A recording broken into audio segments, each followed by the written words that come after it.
Hi, and welcome to this edition of Flaming Viking Tours and Drottningholm Stories. Today, we have a story about Drag King Gustav III. Now, Gustav III liked to play dress up. He was known for raiding Livrustkammaren, the Royal Armory, and getting costumes from many years ago, such as from the reign of Gustav Vasa, who he adored and in fact wrote a play about. He also designed the national court dress, and these were costumes for good weather and bad weather, and ones that you would use at the palace behind me, or you'd use out at the summer palaces like Ekelsund Slot, and also out at Lovisa Ulrika's Chinese pavilion. Now, he designed these in 1778, and again, there were two sets.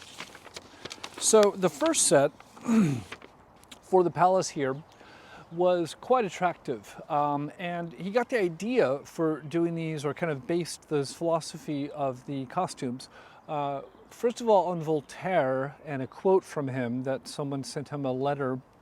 And also it was something to prevent people from spending too much money on luxury items. A lot of money was flowing out of the country for luxury items, and so they wanted to kind of simplify the dress, was part of it. And this quote from Voltaire is from a letter by Gustav Philipp Kreutz, who wrote to the king and said, "Nations should be themselves. They should only imitate each other in what is good and never what is capricious. The ruler of the Swedes, who doesn't overlook anything, realizes this wholly and fully. And he is going to give his people the greatest of all possession, manners. Give him my humble greetings and tell him that I honor him as a benefactor of humanity, an example for kings. I am dying and I am taking that feeling to my grave as comfort for me." Now, every morning, the king would put a playing card on his door. And if it was bad weather, it looked like this, the King of Spades. The members of the court would send their pages to go check how they should dress for that day, and also the day's program. The problem was the king determined the weather, like he determined the time. If Gustav was an hour late to a dinner or some function, everybody had to set their watches back because the king is never late. When the King of Spades was on the door, that meant bad weather. They stayed at the palace. And for men, this was a really beautiful costume in black with red trim. It was based on Carolinian costumes, and also had some references to the Renaissance.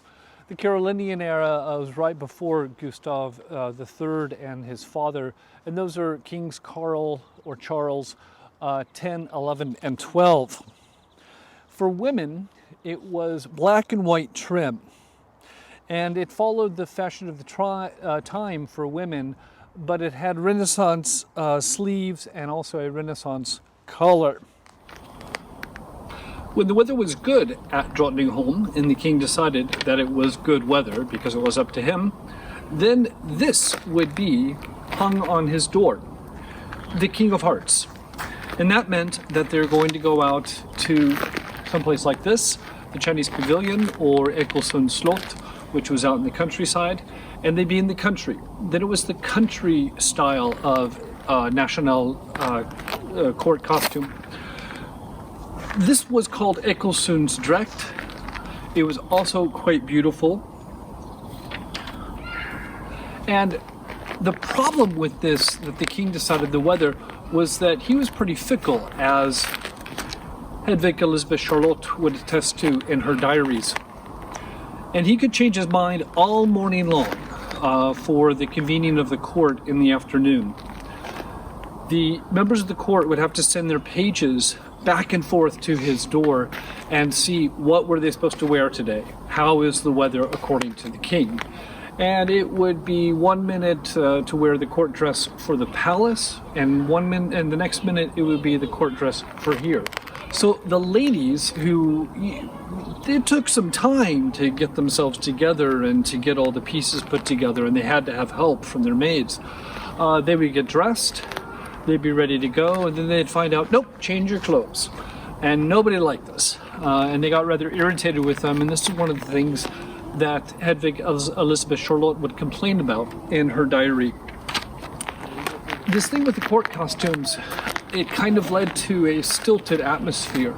And one of the critics of the Gustavian court was the architect Carl Friedrich Adelkrantz, and he said in a quote, this is how he summed up court life at Drottningholm Castle. He said, "A lady of the court farted and ran off in shame and died."